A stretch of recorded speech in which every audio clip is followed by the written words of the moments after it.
Dans les moments sombres, c'est souvent là que vous découvrez de quoi est faite votre foi. C'est à ce moment-là que vous pouvez grandir. Je savais que nous faisions ce qu'il fallait. Joel Osteen, pasteur principal de la plus grande église d'Amérique, la Lakewood Church à Houston, au Texas, et auteur renommé, a passé des décennies à diffuser et enseigner des messages d'espoir et d'inspiration à des millions de personnes dans le monde. Beaucoup de gens ne s'en rendent pas compte, mais nous attirons des choses négatives. Je pense que nous devons dire, vous savez quoi? Je suis béni. Je suis fort. Je suis en bonne santé. Je suis talentueux. Cependant, des nouvelles récentes et déchirantes mettent maintenant à l'épreuve sa propre foi face à un incident inimaginable et choquant. Curieux de savoir quelles sont ces nouvelles déchirantes? Continuez à lire. Début de vie. Connu pour ses services hebdomadaires télévisés et ses nombreux best-sellers, Joel Osteen est l'une des figures les plus marquantes du monde chrétien. Avant d'examiner les récentes nouvelles bouleversantes d'Osteen, parlons de ses débuts et de son parcours pour devenir l'un des leaders chrétiens les plus célèbres du siècle. Joel Osteen est né en 1963 à Houston, au Texas. Il est l'un des 6 enfants de John Osteen et Dolores Pilgrim. Son père, John Osteen, était un pasteur baptiste du Sud ordonné, mais en 1958, il s'est dissocié des baptistes. Un an plus tard, il a fondé la Lakewood Church, une église indépendante et non confessionnelle, dans un ancien entrepôt d'aliments pour animaux, au nord-est de Houston. Joel a obtenu son diplôme de Humble High School, une école publique à Humble, au Texas, en 1981. Il a ensuite fréquenté l'université Oral Roberts à Tulsa, dans l'Oklahoma, où il a étudié les communications radio et télévisées, mais n'a pas obtenu son diplôme. De 1982 à 1999, il a été le producteur du ministère télévisé de Lakewood. Bien qu'il soit aujourd'hui une figure internationale, Joel était le dernier que l'on s'attendait à voir suivre les traces de son père. Alors que ses frères et sœurs et beaux-frères prêchaient et participaient sur scène, Joel, le plus timide du groupe, se sentait plus à l'aise à élargir l'audience de Lakewood à travers l'objectif d'une caméra.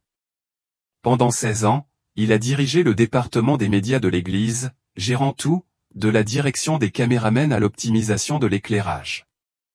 Chaque samedi, Joel se rendait chez son père pour l'aider à choisir ce qu'il porterait pour le service du lendemain, notant chaque tenue et date sur un papier jaune. Il éditait personnellement les sermons pour la diffusion et indiquait à son père quand se tourner vers la caméra pour capturer le moment parfait. Dans une interview avec HuffPost en 2013, Joel a admis qu'il ne se sentait pas capable de monter devant l'église pour prêcher. Son père lui avait demandé des centaines de fois au cours de sa vie, mais il n'a accepté qu'une fois que son père était sous dialyse. Moins d'une semaine après que Joel ait prêché pour la première fois, son père est décédé, lui laissant une mission durable. Et quelques jours après sa mort, après le choc de l'événement, j'ai ressenti ce même désir de me lever et de m'adresser à l'église. Cela n'avait pas vraiment de sens, a-t-il confié. Je n'avais pas étudié dans un séminaire. Je n'avais prêché qu'une seule fois. Je n'aurais jamais imaginé que le ministère grandirait. Mais 14 ans plus tard, nous sommes là aujourd'hui, a-t-il déclaré lors d'une interview. Direction de la Lakewood Church.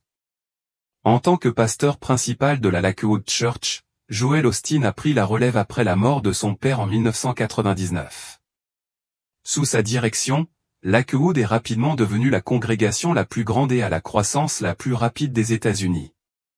Il a rapidement étendu la présence médiatique de l'église en achetant des publicités sur des panneaux d'affichage et autres supports, doublant le budget de l'église pour le temps d'antenne télévisée, négociant avec différentes chaînes pour obtenir les meilleurs créneaux horaires, et ciblant les plus grands marchés médiatiques.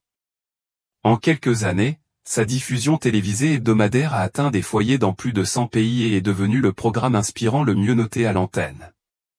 En tant qu'auteur, son livre de 2004, Your Best Life Now, 7 Steps to Living at Your Full Potential, est devenu un best-seller. En 2005, Osteen a effectué une tournée dans 15 villes des États-Unis, prêchant devant de grandes foules à chaque étape. Cette même année, la Lakewood Church a inauguré une nouvelle méga-église de 16 000 places dans le Compaq Center de Houston, un ancien stade de basket et de hockey. L'assistance hebdomadaire à Lakewood est passée de 6 000 en 1999 à plus de 50 000 en 2016. En 2018, les services télévisés attiraient environ 10 millions de téléspectateurs chaque semaine. Pendant cette période, Joel a publié plusieurs livres, dont How to Become a Better You, 7 Keys to Improving Your Life Every Day. Dans son édition de janvier 2007, The Church Report a désigné Joel Osteen comme le chrétien le plus influent d'Amérique, devant d'autres leaders chrétiens comme Billy Graham.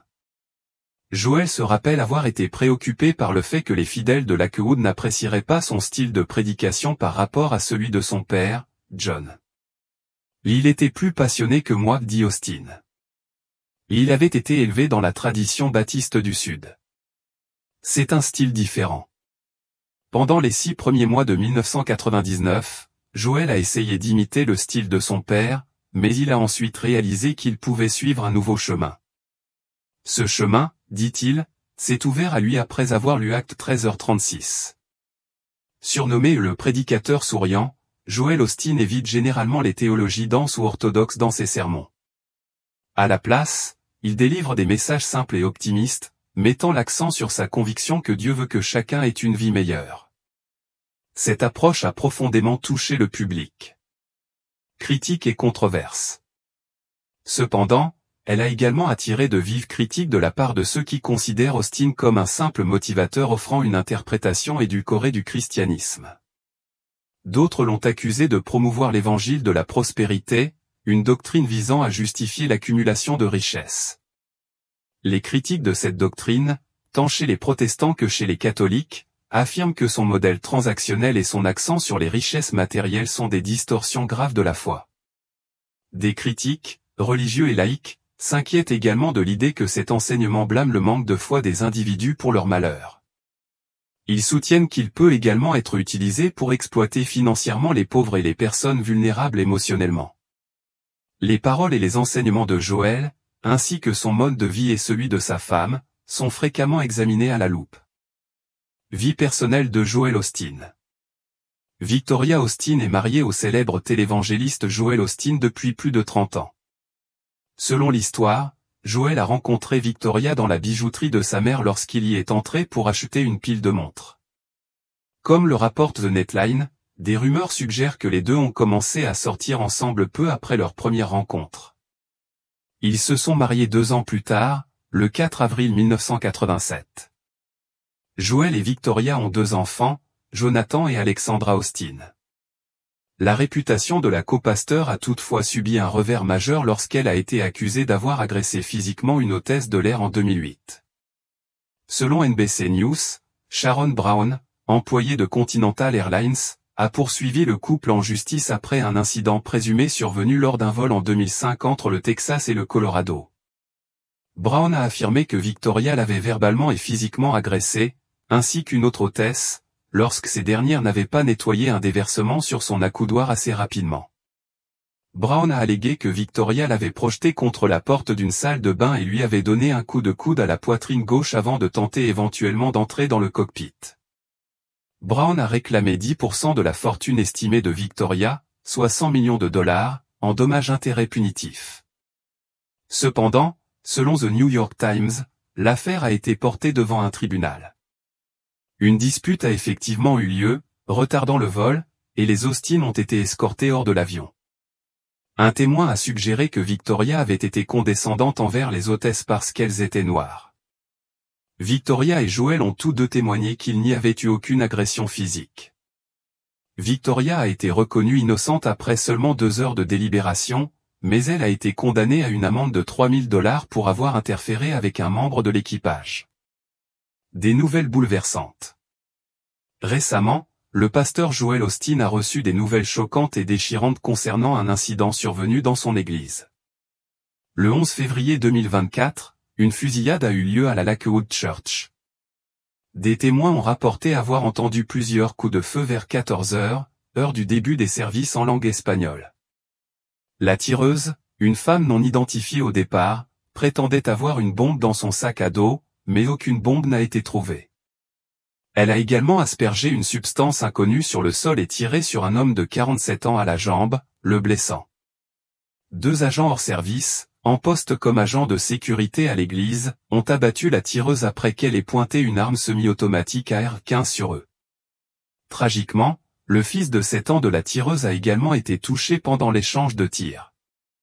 L'enfant a été transporté au Texas Children's Hospital dans un état critique.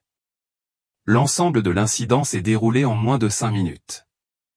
Des rapports faisant état d'un second tireur ont semé l'alarme parmi les habitants de Houston, poussant la police à évacuer des commerces dans le quartier commercial. Cependant, la police a confirmé qu'il n'y avait pas de second tireur. L'homme de 47 ans blessé a été libéré de l'hôpital le 12 février. L'enfant de 7 ans a subi l'ablation d'une partie du lobe frontal de son cerveau lors d'une intervention chirurgicale.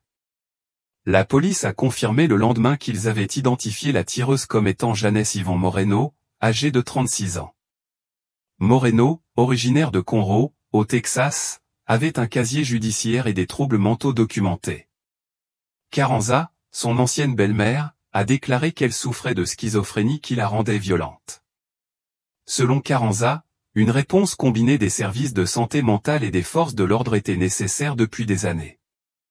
Aucun motif apparent n'a été révélé pour la fusillade. Cependant, la police a confirmé que le fusil à air de Moreno portait un autocollant de Palestine et que des écrits antisémites avaient été découverts. En réponse à la fusillade. Après la tragédie, la Lakewood Church a demandé à ses fidèles de prier pour la communauté. Joel Osteen, le pasteur de l'église, a déclaré à propos de ces nouvelles déchirantes. Bien sûr, nous sommes dévastés. Nous ne comprenons pas pourquoi ces choses arrivent. Nous allons prier pour le petit garçon, pour la femme décédée, et pour l'autre monsieur.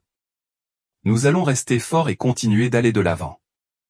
Osteen a également partagé avec ses 10 millions d'abonnés sur X, la plateforme de médias sociaux, que la communauté de son église était profondément touchée.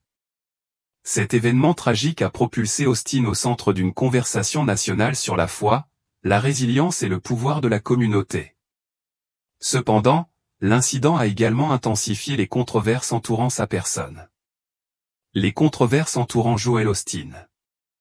Bien qu'en tant que pasteur, Joel Osteen évite de prêcher sur des sujets hautement controversés comme l'avortement, la politique ou le mariage homosexuel, sa carrière n'a pas été exempte de polémiques. Malgré son refus de commenter directement le mariage homosexuel, Osteen a souvent été contraint de donner son avis. Il a affirmé que l'homosexualité n'aide pas le meilleur de Dieu selon lui. Il pense que l'Église se concentre souvent trop sur des sujets uniques comme l'homosexualité, négligeant d'autres questions. Lorsqu'on lui a demandé si Dieu approuve l'homosexualité, Osteen a répondu que, selon son interprétation des Écritures, c'est un péché. Cependant, il a également précisé que les personnes homosexuelles sont les bienvenues dans son Église sans jugement.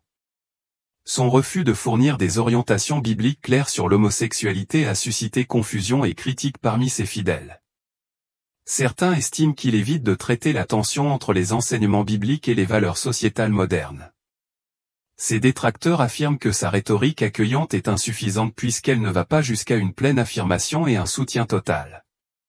Tandis que les chrétiens conservateurs critiquent son approche pour avoir dilué l'autorité biblique, d'autres soulignent que son absence de position explicite laisse les personnes LGBTQ+ dans l'incertitude quant à leur place dans l'Église, ce qui peut entraîner des sentiments d'exclusion et de doute. Les controverses autour de Victoria Osteen. En 2014, Victoria Osteen a été vivement critiquée pour des propos qu'elle a tenus devant les fidèles de l'Église. Debout aux côtés de son mari, elle a déclaré : « Quand vous venez à l'Église, quand vous adorez Dieu, ce n'est pas vraiment pour Dieu que vous le faites. Vous le faites pour vous-même, car c'est ce qui rend Dieu heureux. » Ces paroles ont provoqué un tollé. Matt Moore, chroniqueur pour le Christian Post, a qualifié ces propos de « marque de christianisme bon marché qui vole la joie ». Il a affirmé que ces remarques étaient hérétiques et vulgaires, enracinées dans une idolâtrie personnelle qui trahit une vision païenne. R. Albert Mollet Jr. Président du Southern Baptist Theological Seminary, a également condamné les commentaires de Victoria, soulignant que le christianisme n'est pas axé sur le bonheur personnel mais sur la victoire sur le péché. Déclaration sur les Mormons. En 2011, Joel Osteen a déclaré sur CNN que les Mormons étaient des chrétiens, suscitant un débat houleux. Son affirmation, « Je crois que les Mormons sont des chrétiens. Ce n'est pas un problème si important. Nous cherchons tous le même Dieu » a été largement critiqué. Des figures évangéliques comme John MacArthur et Albert Molley ont rejeté cette déclaration, arguant que le mormonisme ne pouvait être réconcilié avec le christianisme traditionnel en raison de ses différences théologiques fondamentales. Polémique pendant la pandémie.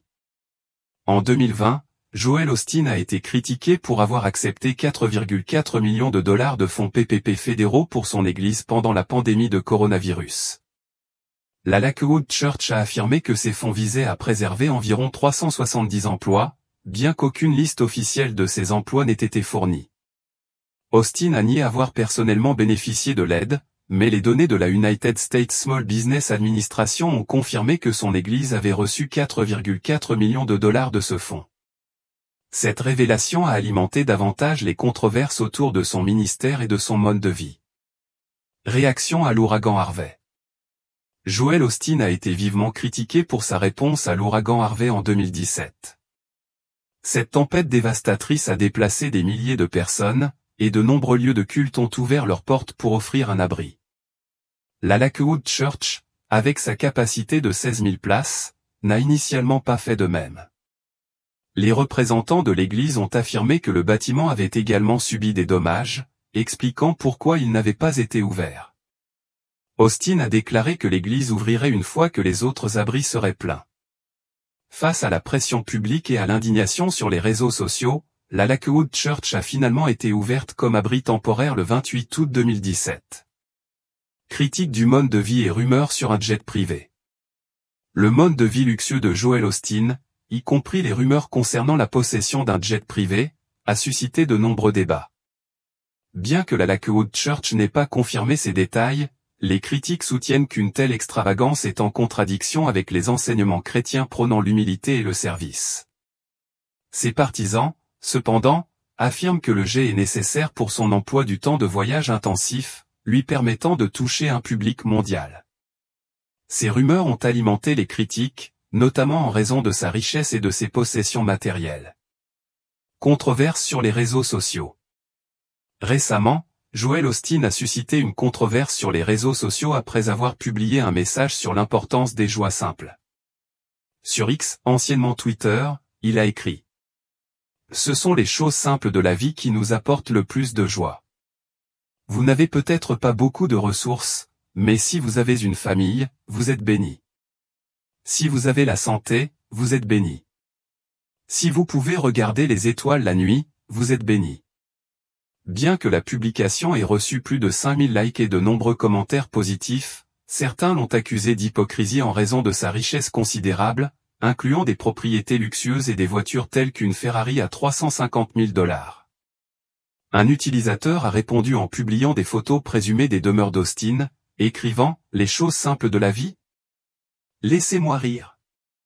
Osteen a réagi en affirmant qu'il ne prêtait pas attention à ses détracteurs, ajoutant que sa positivité et sa foi l'empêchent de se concentrer sur la négativité. La richesse et la carrière de Joel Osteen. Joel et Victoria Osteen vivent dans une maison à River Oak, évaluée à plus de 12 millions de dollars. Joel Osteen est l'un des pasteurs les plus riches au monde, avec une fortune estimée à 100 millions de dollars.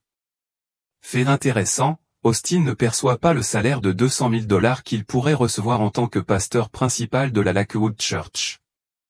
Sa richesse provient des ventes de ses livres, des contrats de parrainage, des apparitions médiatiques et de ses investissements importants dans l'immobilier. Malgré ses débuts modestes et l'absence de formation théologique formelle, Joel Osteen est devenu une figure influente grâce à l'impact des médias sur le leadership religieux. Bien qu'il ne détienne aucun diplôme officiel et qu'il ait eu peu d'expérience en prenant la relève, Osteen a affiné ses compétences de prédicateur en observant son père au fil des ans.